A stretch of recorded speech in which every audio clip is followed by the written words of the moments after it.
música, política, deportes, espectáculos. Porque todo es cultura y porque somos radio. Radio Cultura. fmradiocultura.com.ar. How many roads must a man walk down before they call him a man? Ya comienza Una mirada al mundo, con la conducción de Juan Raúl Ferreira. Before she sleeps in the sand, how many times must the cannonballs fly before they're forever banned? The answer, my friend, is blowing in the wind. The answer is blowing in the wind. Buenas tardes, amigas y amigos de la República Argentina. Desde Montevideo, Uruguay, o como nos gusta decir todos los lunes, desde el otro lado del charco, Juan Raúl Ferreira para pegar junto a ustedes una mirada al mundo. Esto del otro lado del charco yo lo uso porque me suena más familiar. Y hay una cosa que no me canso en decir.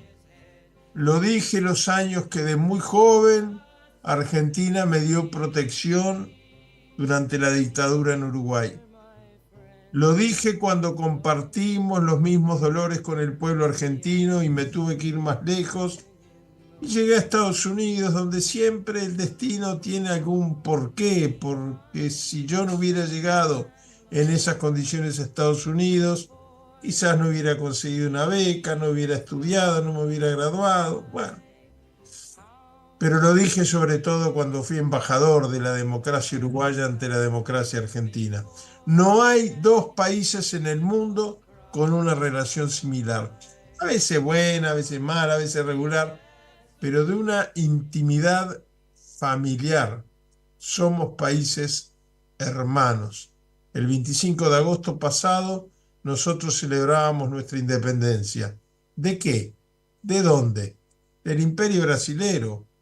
¿A dónde nos independizamos? A ser parte de las Provincias Unidas, ya le llamábamos Argentinas. Entonces es muy particular cómo se ha dado nuestro proceso de independencia, hermanado siempre con la Argentina. Nos peleamos por el fútbol a veces, claro, cuando quedan, como pasó en la Libertadores, como pasó en el último campeonato mundial de la FIFA, Uruguay se fue a cuartos y los uruguayos en aquella final gloriosa sentimos a Messi como propio y vivamos la camiseta blanquiceleste parecida a la nuestra, con el mismo entusiasmo y el mismo fervor que los argentinos hubieran vivado por la celeste si hubiéramos llegado a ser finalistas. Bueno, vamos a empezar a pegarle esta mirada al mundo como hermanos argentinos y uruguayos y nos vamos primero a los tres periódicos más importantes que tienen, bueno, que tomamos como referencia. A veces los cambiamos para no aburrir mucho. En esta oportunidad van a ser el New York Times de Estados Unidos, El País de Madrid y France 24 de París, Francia. Y los vamos a recibir con ese canto que a mí me gusta tanto porque me hace acordar a cuando las noticias eran solo en tinta y papel. La expresión fake news nadie sabía lo que quería decir porque no existía. Y las noticias quedaban imprenta y uno leía las noticias de la mañana con olorcito a tinta y papel y le quedaban los dedos sucios del diario. Y cada mañana en cada esquina de Montevideo, supongo yo que en Buenos Aires sería lo mismo, había un joven, a veces un adolescente, con los periódicos abajo del brazo, gritando los principales titulares del mundo y los nombres de los periódicos que vendía. El Canillita, Vamos a escuchar entonces, para darle bienvenida a estos tres órganos de prensa de referencia, a el Canario Luna, el cantante, el desaparecido cantante popular uruguayo, el Canario Luna, con El grito del canilla.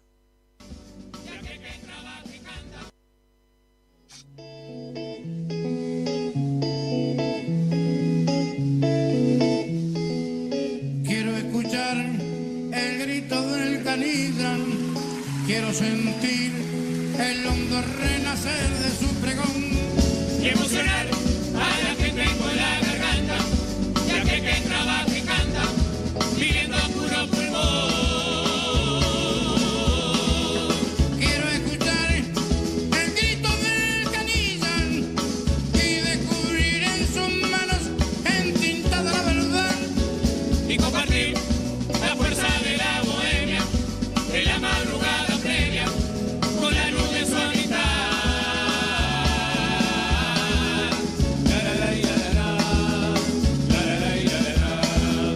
Siempre estará el grito del canilla, porque la voz en todas las esquinas del país es el golpe. Siempre estará el grito del canilla con su voz en todas las esquinas del país.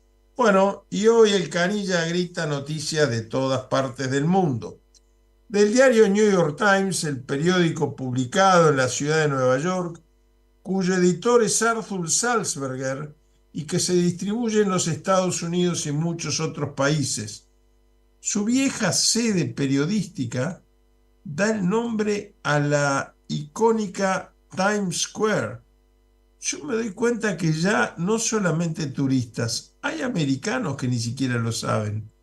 Allá estaba el diario Times hasta hace relativamente poco. Primero se incendió, lo sustituyeron por otro edificio muy moderno, pero siguió estando allí y es lo que le da el nombre a la plaza más movida, más icónica, la esquina del mundo.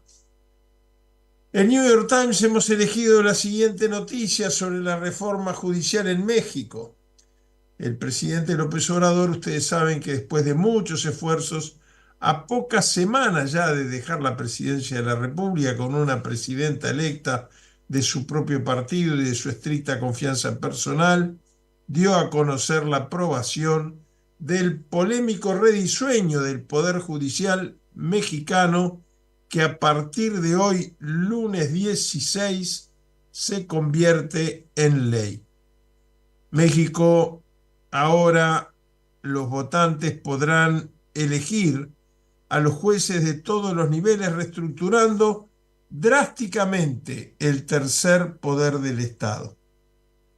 El domingo pasado, en el día de ayer, el presidente promulgó una enmienda constitucional por la que se reestructura todo el poder judicial de la Federación Mexicana de Estados Mexicanos, lo que supone la revisión más profunda del sistema judicial de un país jamás realizada por una gran democracia. Hecho sin precedentes, repito, no solamente en México, sino en el mundo. Los resultados demuestran la excepcional influencia del presidente de México, Andrés Manuel López Obrador, quien definió la ley como la victoria de sus aliados en las elecciones de junio y, sobre todo, defendió a capa y espada cada instancia legislativa del proceso. Les proporcionó el triunfo de su candidata a las mayorías legislativas para sacar adelante la polémica propuesta en las últimas semanas de mandato del presidente AMLO. En vísperas del Día de la Independencia de México, la medida se publicó en el Boletín Oficial del Gobierno, convirtiéndose ya en ley que rige en todo el territorio nacional, en todos los estados de México.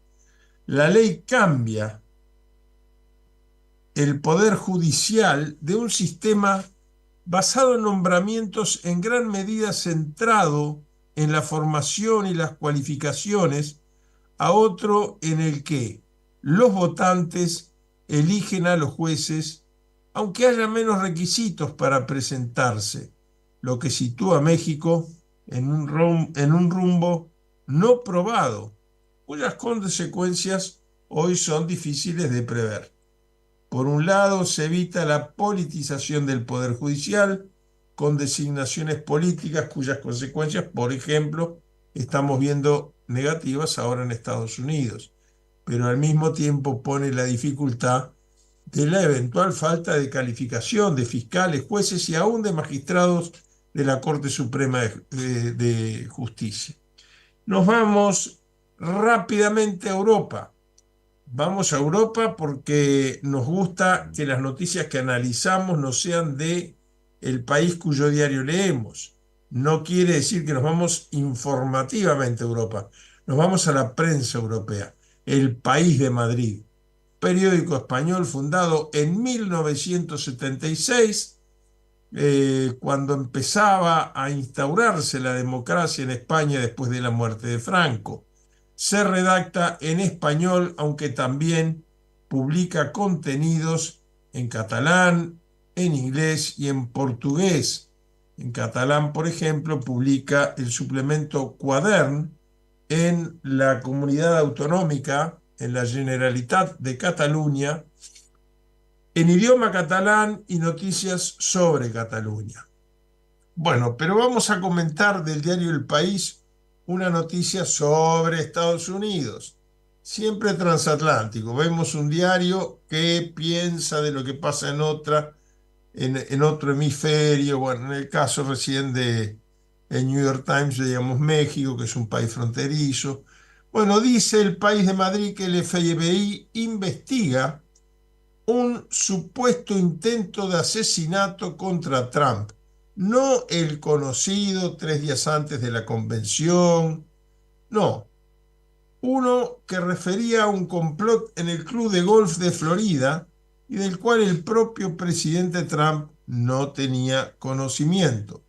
La policía ha detenido a un sospechoso identificado por los medios como Ryan Roth, de 58 años, y le encontró en el allanamiento de su domicilio un rifle AK-47 con mira telescópica entre los arbustos en torno al recinto de su domicilio. El FBI investiga este intento de asesinato contra el expresidente de Estados Unidos, el actual candidato. Es el segundo intento en solo 2 meses, pero esta vez fue en su club de golf en West Palm Beach, en el estado de Florida, donde un agente del servicio secreto vio asomar el cañón de un rifle oculto entre los arbustos tras la valla de seguridad y abrió fuego. El candidato presidencial debió regresar a su residencia de Mar-a-Lago. Se encuentra a salvo. Un sospechoso ha sido detenido e identificado como Ryan Roth, de 58 años. La policía localizó el arma y 2 mochilas entre los arbustos. El incidente ha motivado naturalmente, porque así corresponde, pero además porque estamos en campaña electoral y un atentado a Trump solamente beneficia a Trump si sale ileso del mismo. Por lo tanto, hubo una enérgica condena de la Casa Blanca, donde tanto el presidente Joe Biden como la vicepresidenta y actual contrincante de Donald Trump a la presidencia por el Partido Demócrata, Kamala Harris, han remitido sendos comunicados en los cuales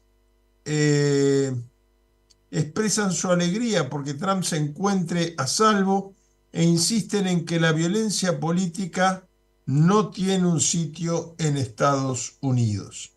Y ahora nos vamos a France 24, canal de televisión, periódico, newsletter, por suscripción informativo internacional de origen francés, agencia de noticias, es todo, un multimedio. Creado el 30 de noviembre de 2005, desde 2008 pertenece a la Sociedad Nacional France Medias Monde, que es quien supervisa que el sector audiovisual exterior en Francia. Fue fundado, como dijimos, el 30 de noviembre del año 2005. Su eslogan es Noticias Internacionales 24 horas al día, libertad, igualdad y actualidad más allá de las noticias, parafraseando el lema de la Revolución Francesa. Bueno, ahí vamos a comentar de France 24 una noticia de un tema que yo tengo miedo que nos termine cansando, porque no hay que cansarse cuando se trata de pelear por la libertad de todos, como cuando faltó la libertad en Uruguay, se movilizaron todas las fuerzas democráticas del mundo. Denuncia France 24 el complot contra Maduro que aumenta la tensión con Estados Unidos y España, generando mucha inquietud en Francia. La denuncia del complot contra Maduro no parece tener ningún asidero, pero genera sí las consecuencias políticas. España y Estados Unidos rechazaron las acusaciones de Venezuela de estar promoviendo un plan para desestabilizar el gobierno de Nicolás Maduro. Yo me pregunto, ¿está estable? Después que 3 estadounidenses, 2 españoles y un checo fueran detenidos en el país latinoamericano por un supuesto complot contra el presidente venezolano. Mientras crece la tensión y, bueno, nos vamos viendo muy de a poco cómo este desgaste no cesa, y al no cesar el desgaste, no cesa tampoco la falta de una solución que se vislumbre como negociada en esta cruzada que está haciendo Maduro contra el mundo entero.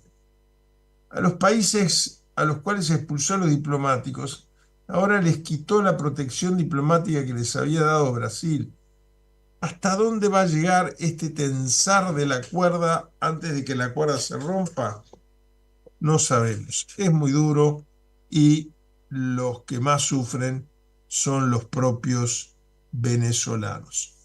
Ahora vamos a recibir el salpicón de noticias y lo vamos a hacer con una música también muy icónica que viene, a nosotros nos gusta poner un poquito de color porque si no es muy aburrido, de los Beatles. Los Beatles cantaban Did You Read the News Today? O también se llamaba A Day in the Life. Vamos a escuchar a John Lennon y a los Beatles cantando esta canción para recibir las noticias de alrededor del mundo en nuestro salpicón de noticias. Bueno, arrancamos nuestro salpicón de noticias después de esta bendición al alma de los Beatles. Leí las noticias hoy y las noticias no eran tan buenas, pero hay que leerlas igual. Una canción de la década del 60 de quizás el grupo musical más importante que ha habido en la historia. Han habido muchos muy importantes, los Rolling Stones, estuvieron varias veces en Argentina. Ahora vuelve Paul McCartney al Río de la Plata, pero los Beatles, yo, bueno, era un adolescente en la época de furor y esplendor en que estaban los 4 juntos con George Harrison, Ringo Starr. Qué maravilla, qué tiempos aquellos. ¿Te acordás, hermano, qué tiempo aquellos? Vamos a ver si empezamos con un tango el próximo salpicón de noticias el lunes que viene. Bueno, el lunes que viene vamos a cumplir 165 programas al año en esta nuestra 4ª temporada. La fuente de estas noticias que vamos a repasar son todas las agencias de noticias, periódicos locales, un poquito de cada una. América Central cumple 203 años. Es un caso único en el mundo en que los 3 países se independizaron simultáneamente, pero no constituyeron un Estado común. Por lo tanto, acá, por ejemplo, en Uruguay, los 5 embajadores invitaban, algunos muy encontrados, enfrentados entre sí, invitaban, como Nicaragua y Costa Rica, por ejemplo, los 5 países centroamericanos invitaban a el acto en que sus embajadores colocaban una ofrenda floral frente al monumento Artigas. Supongo que ahí será igual con el monumento San Martín. Este aniversario constituye una reafirmación del compromiso de los 5 países con la integración y el desarrollo regional, con actos cívicos, desfiles y presentaciones de música, danzas tradicionales que destacan la riqueza cultural de la región centroamericana. Los pueblos de Guatemala, El Salvador, Honduras, Nicaragua y Costa Rica celebran este domingo el 203 aniversario de su independencia. Desde 1821, los habitantes de los 5 territorios asumieron el 15 de septiembre como fecha para conmemorar la firma del Acta de Independencia, que significó el fin del colonialismo en Centroamérica, así como una nueva etapa para la zona. La otra noticia que les vamos a comentar en este salpicón informativo: en febrero pasado, el servicio de inteligencia ruso, según se supo la semana que terminó ayer, estableció que el British Council está realizando tareas de inteligencia para Kiev, Ucrania, en la región de Gerson. El gobierno de Rusia retiró este último viernes, hace 3 días, la acreditación a 6 funcionarios diplomáticos del Reino Unido, a quienes acusó de realizar tareas de inteligencia al servicio del gobierno de Ucrania. Según las fuentes rusas, estos documentos muestran que Gran Bretaña tiene como una unidad especial que coordina la política subversiva en la dirección rusa y en los países que antes formaban parte de la URSS, de la Unión de Repúblicas Socialistas Soviéticas. Es la Dirección de Europa Oriental y Asia Central del Ministerio de Asuntos Exteriores británico, según las fuentes diplomáticas rusas, transformada tras el inicio de la operación militar especial en Ucrania, en un servicio especial, cuya principal tarea, dice textualmente, es infligir una derrota estratégica a Rusia. Bueno, los diplomáticos fueron expulsados, lo que no deja de ser tranquilizador en el sentido de que no han sido detenidos, simplemente fueron declarados persona non grata, respetándoseles su inmunidad diplomática. Nos vamos a Chile, donde la Suprema Corte de Justicia autoriza el mantenimiento de los retratos. Fíjense en las cosas que andamos, los problemas importantes que hay que solucionar, pero esto no deja de ser importante porque hace a nuestra identidad. La Corte Suprema de Justicia autoriza que se mantengan los retratos de las autoridades de la dictadura militar. La de Pinochet en la Galería de Presidentes, la de los distintos ministerios en sus respectivas carteras. Personalidades de la política chilena han cuestionado este miércoles pasado la decisión de la Corte Suprema de revocar la prohibición que había para colgar retratos de agentes de la dictadura. Durante la conmemoración de los 51 años del golpe de Estado al presidente Salvador Allende, el máximo tribunal, justamente durante las conmemoraciones, invalidó la sentencia de la Corte de Apelaciones tras los argumentos de que las fotografías del almirante José Toribio Merino y los responsables del cuerpo de la Policía Militar, Carabineros, César Mendoza y Rodolfo Stange, son registros históricos. Desde el Frente Amplio en el gobierno, la diputada Lorena Fríes calificó la decisión como un retroceso en las garantías de no repetición de la interrupción de la democracia en su país. Asimismo, enfatizó que se debe levantar una alerta sobre este retroceso cultural que ahora empiezan a permear las instituciones democráticas, que han sido claras en fijar un consenso y un rechazo a lo que fue la dictadura y sus políticas de represión. La exhibición de retratos de líderes de la dictadura y autoridades lo único que hace, dijo la diputada Fries, es darle un grado de justificación a esos años oscuros que vivimos y que por suerte hemos sabido dejar atrás. Bueno, y ahora, como solemos hacer todos los lunes, después de nuestro habitual salpicón de noticias, las 5 noticias que nos parece más relevante comentar, nos vamos a los 2 temas centrales del día. La opinión pública internacional ha estado concentrado en las consecuencias que para la campaña electoral norteamericana y para el desarrollo del proceso electoral en aquel país tuvo el debate presidencial. Bueno, fue muy duro el debate. Yo creo que sí tuvo consecuencias políticas. Vamos a comentarlo, pero vamos a recibirlo con esta canción que se lo toma un poquito con humor y en la cual aparecen, en el medio de la canción rock, aparecen frases sueltas con la voz, no es fake news, es la voz de Donald Trump y la voz de Kamala Harris. Vamos a escucharla. Because you adore strongmen instead of caring about democracy. I'm at a party I don't wanna be at, and I don't even wear a suit and tie. Like a goose in Springfield, Ohio. Being here's not great for my neck. Shall we announce it today? We are all against the surveillance state, oh yeah. You talk about extreme. Don't think I fit in at this party. They're eating the dogs. Everyone's listing all their It's a dangerous fears. plan called Project 2025. Things have gotten worse in many ways. Tariffs, Deficit. inflation. Who's been in charge the last 8 years? Don't you both care that we're hopelessly in debt about the surprise prostate check?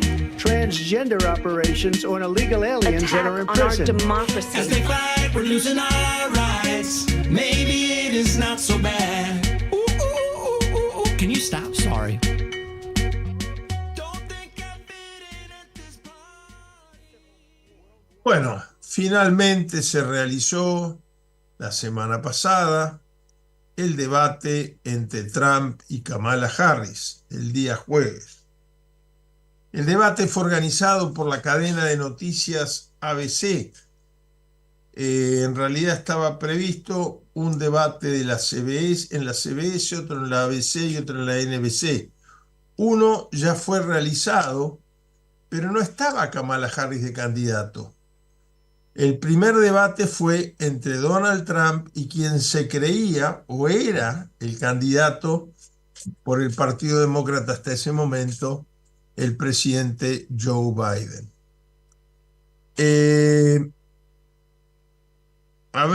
Este debate fue en la ABC, faltaría un debate en la CBS que no se va a realizar porque concluido este debate entre la vicepresidenta y el expresidente Trump, bueno, hay distintas interpretaciones, vamos a analizarlas, pero lo cierto es que Trump ya dijo que no va a otro debate.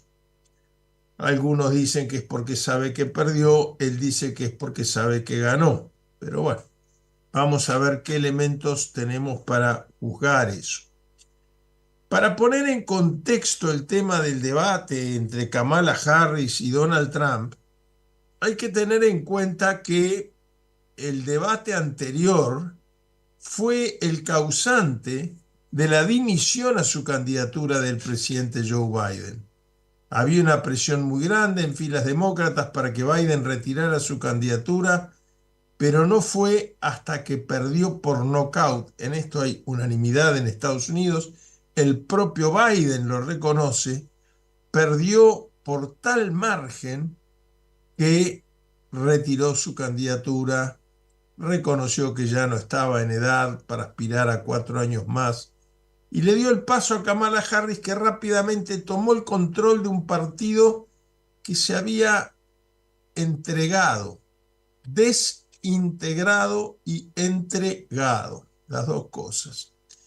Bueno, este debate, todo parece indicar, yo después voy a dejar que lo decían ustedes, que lo ganó Kamala Harris. El debate giraba en torno a 3 ejes fundamentales que eran la migración, la inflación y el aborto. Pero, como siempre suele ocurrir, una frasecita metida acá, la otra allá, se extendió hacia otras áreas que teóricamente debían quedar para el último debate, como la guerra en Ucrania, la guerra en la Franja de Gaza y el apoyo o no a Israel por parte de Estados Unidos, y el seguro de salud de Obama, del cual el presidente Trump es tan crítico. Ella desde un principio, Kamala Harris, la vicepresidenta, tomó distancia de su investidura y dijo que ella ahí iba a discutir como candidata del Partido Demócrata, no como vicepresidenta de los Estados Unidos, que en esa investidura representaba a todos, no debatía nada. Era una manera de quitarse de encima algunas de las cosas más complejas, como por ejemplo, la inflación fue un tema central porque es el tema más difícil de la crisis económica de los Estados Unidos. El Fondo de Reserva Federal hace poco dio indicadores muy positivos sobre la reactivación económica, índices de desempleo que van variando, nivel de exportaciones, balanza de pagos, cuenta corriente del Producto Bruto Interno, pero señaló sí que la propia Reserva Federal, que es muy independiente en Estados Unidos del Poder Ejecutivo, señaló que el tema de la inflación era aquel donde faltaba todavía mucho por andar para ver algunos resultados de los anunciados por el actual gobierno. Y así fue que la quiso acorralar varias veces el presidente Trump sobre cosas que había hecho Biden, sobre todo en materia migratoria. Bueno, y después cosas exageradas que vamos a ver cómo fueron saliendo a luz, que eran exageradas.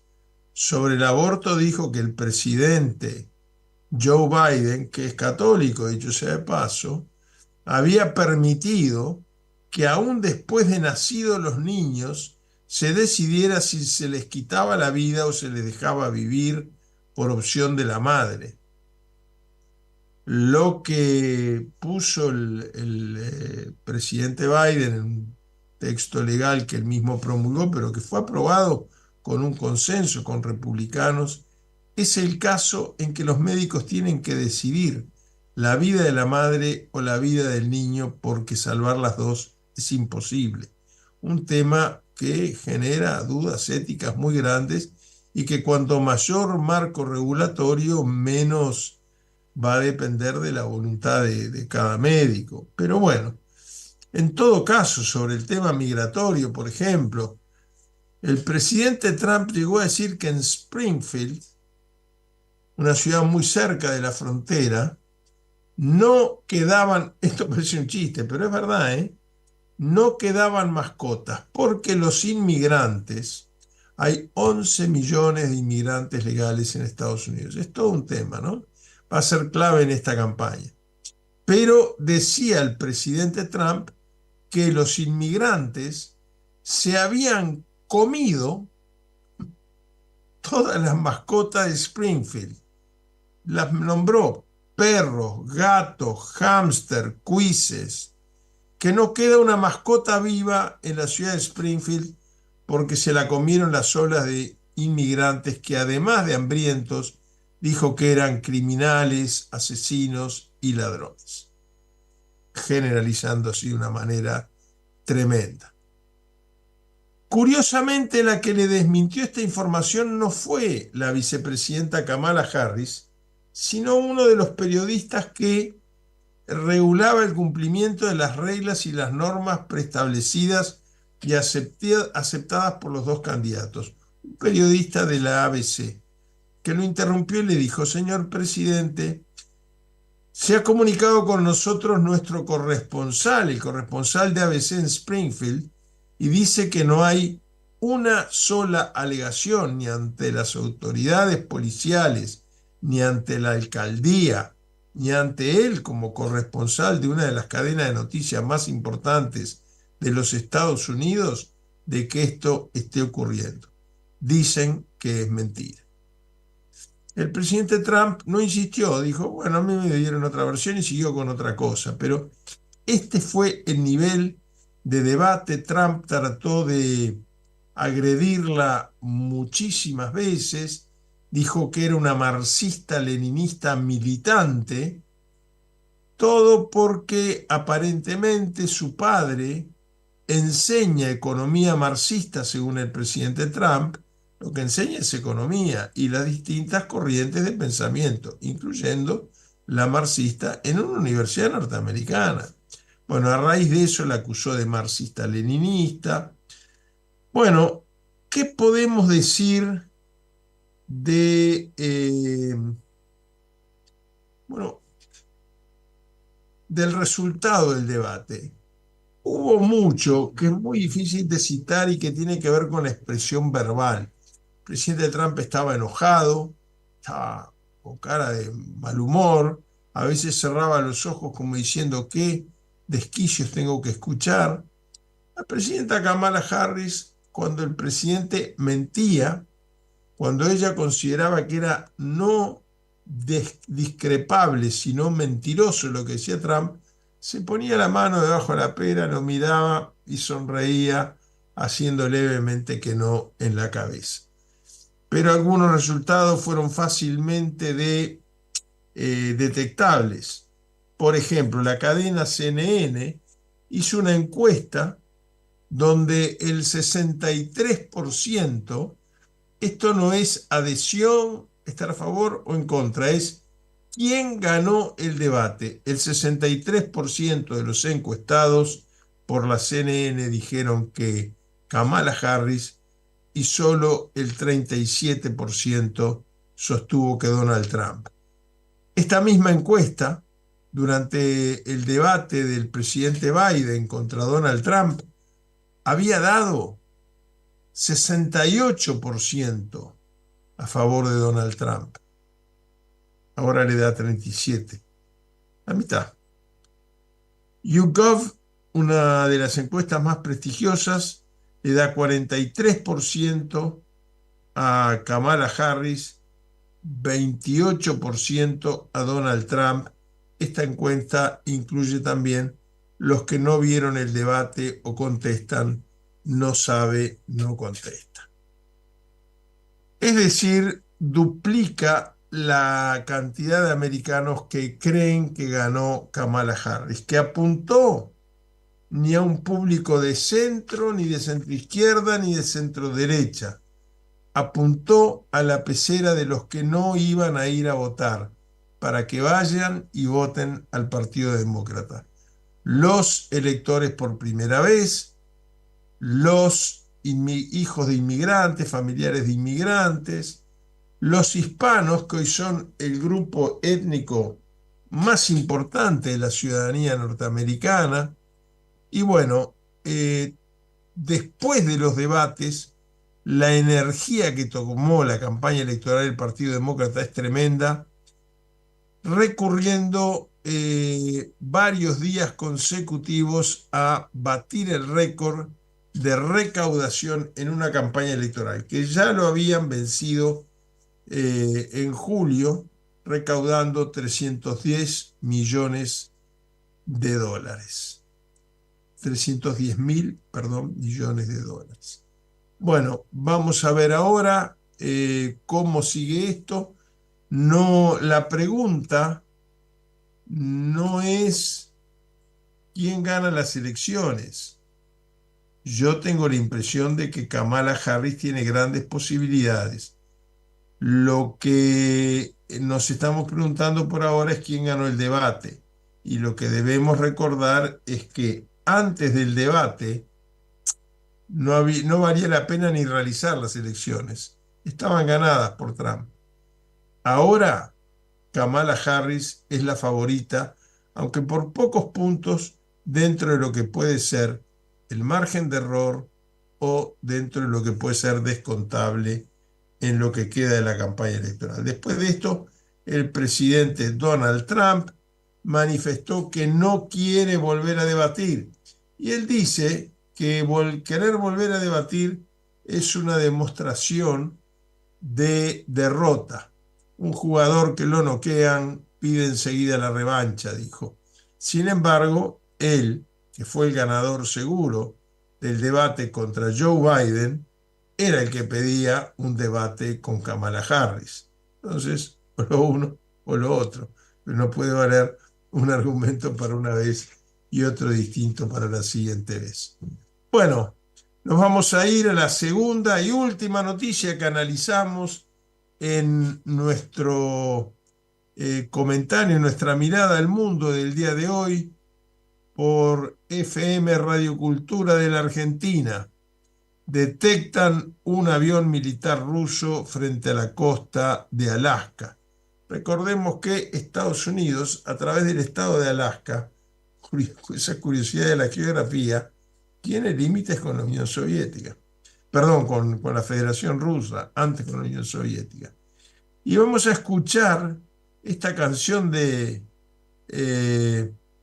Cody Fry, que se llama, es música urbana. Yo no soy muy de la música urbana, pero nos divertimos un poco siempre para amenizar noticias que generalmente causan preocupación, como las que abundan y protagonizan la información en el mundo.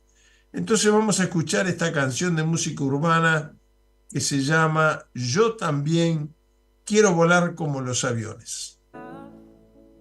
Volaré, volaré, dicen los cantantes de Cody Fry, pero el tema es que los servicios de inteligencia y en especial de la Fuerza Aérea Norteamericana detectaron un avión militar ruso frente a la costa de Alaska por tercera vez en la última semana, según el servicio informativo de la Fuerza Aérea NORAD. El Comando de Defensa Aeroespacial de Norteamérica, NORAD por sus siglas en inglés, interceptó aviones militares rusos que volaban cerca de Alaska 3 veces, como hemos dicho al anunciar la noticia, en la última semana. Esto parece ser un aumento de la actividad en medio de las tensiones entre Estados Unidos y Rusia. En 3 ocasiones, estos aviones permanecieron en el espacio aéreo internacional de la zona de identificación aérea, ADIS, de vuelta, por su sigla en inglés, de el estado de Alaska, y no fueron vistos como una amenaza, según dice la propia NORAD. La DIS comienza donde termina el espacio aéreo soberano y es un tramo definido de espacio aéreo internacional que requiere la rápida identificación de todas las aeronaves en interés de la seguridad nacional, dijo el NORAD, el Centro de Información de la Fuerza Aérea y la seguridad, referido a la seguridad interna de los Estados Unidos. El miércoles, Estados Unidos y Canadá, que integran juntos el NORAD, interceptaron por primera vez un par de aviones militares rusos. El viernes, el NORAD detectó un par de Tu-142, que son aviones rusos de reconocimiento y de bombardeo antisubmarinos. Un día después, Estados Unidos siempre actuando conjuntamente con Canadá, porque tienen un acuerdo respecto de la defensa del norte, del continente norte, del hemisferio norte. Interceptaron a 2 aviones rusos IL-38, otro tipo de avión militar que es de reconocimiento también y también antisubmarino. La aeronave no entró en el espacio aéreo de uso exclusivo de los Estados Unidos o de Canadá. No violó la soberanía ni de Estados Unidos ni de Canadá la semana pasada, siempre según el informe de la NORAD. Los vuelos rusos en la ADIZ, en esa zona en que se exige un reconocimiento inmediato y una advertencia de vuelo de cualquier país, sea o no fronterizo, ocurren regularmente, dice el informe, y las últimas intercepciones habían ocurrido entre julio y mayo. A principios de este verano, NORAD interceptó 2 aviones bombardeos rusos y 2 chinos de la República Popular China, que volaban no juntos ni como parte de un mismo operativo, pero simultáneamente y a la misma hora, no juntos en el sentido de no coordinadamente, cerca de Alaska, en lo que según los funcionarios norteamericanos y canadienses fue la primera vez que los 2 países interceptados mientras operaban juntos fue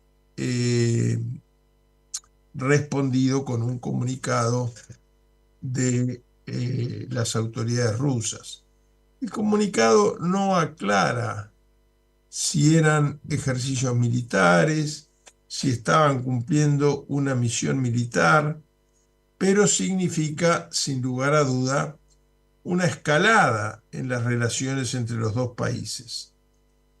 Cuando se le preguntó en ese momento a la NORAD si esa intercepción era un ejemplo de cómo Rusia y China estaban poniendo a prueba a Estados Unidos, estaban como en las cartas, ¿no? Como en el truco, estaban orejeando para ver cómo reaccionaba Estados Unidos después que el presidente Joe Biden decidiera retirarse de la carrera presidencial del 2024. El secretario de Defensa de los Estados Unidos, Lloyd Austin, dijo que Rusia y China siempre nos están poniendo a prueba y dio esto como una respuesta final. ¿Qué quiere decir poner a prueba? Esta es la gran pregunta que hace que aprendamos a, de alguna manera, identificar en esta noticia las consecuencias que puede tener. Poner a prueba quiere decir ver cómo reacciona, qué dice, cómo actúa. O poner a prueba quiere decir intentar hacer actos ilegales para ir ganando terreno y espacio. Quiere decir desgastar a Estados Unidos en este tipo de denuncias para luego descalificar otras que pudieran tener consecuencia en cualquiera de los 2 conflictos bélicos en los cuales claramente Rusia y la República Popular China están del mismo lado y del otro lado del mostrador que los Estados Unidos. Bueno, puede ser, porque recordemos que estos vuelos en la zona de restricción de vuelos que deben ser identificados rápidamente ocurre en pleno desarrollo o escalada, porque eso es lo que está habiendo, tanto en Gaza como en Cisjordania, una escalada de la guerra de Israel contra palestinos y una escalada muy grande con bombardeos recíprocos en las últimas 48 horas de un lado y del otro en la guerra de Ucrania con Rusia. En ambas guerras, China no está participando, pero no es neutral. Entonces, todo esto abre la gran incógnita de si este episodio va a tener más consecuencias o se agota en sí mismo. Queríamos también, para finalizar, explicar un poco cómo es esta zona de vuelo común o de vuelo restringido que no viola la soberanía de ninguno de los dos países. Estados Unidos no es un bloque territorial. Por allá está el estado de Hawái, que tiene nivel de estado. Por allá la isla de Puerto Rico, que es un estado libre asociado. ¿Qué quiere decir? Hay que hacer un curso de posgrado. Sus hijos son ciudadanos de Estados Unidos si están en Estados Unidos. Si están en Puerto Rico, pueden votar apenas un representante con voz y sin voto para el Parlamento norteamericano. Y luego tienen Alaska, que está después de Canadá y que es donde el mapita se estira un poco y casi que se toca con el territorio asiático. Ahí es donde hay una zona de soberanía, no es de soberanía de ninguno de los tres países, ni de Canadá, ni de Estados Unidos, ni de Rusia, pero se requieren normas muy estrictas para poder volar, para no poner en juego la seguridad de ninguno de los tres países. Bueno, se nos ha ido el tiempo y se nos han ido las noticias que queríamos comentar con ustedes. Nos volvemos a encontrar el próximo lunes a la 1 de la tarde para volver a pegar una mirada al mundo. Must a white dove sail before she sleeps in the sand?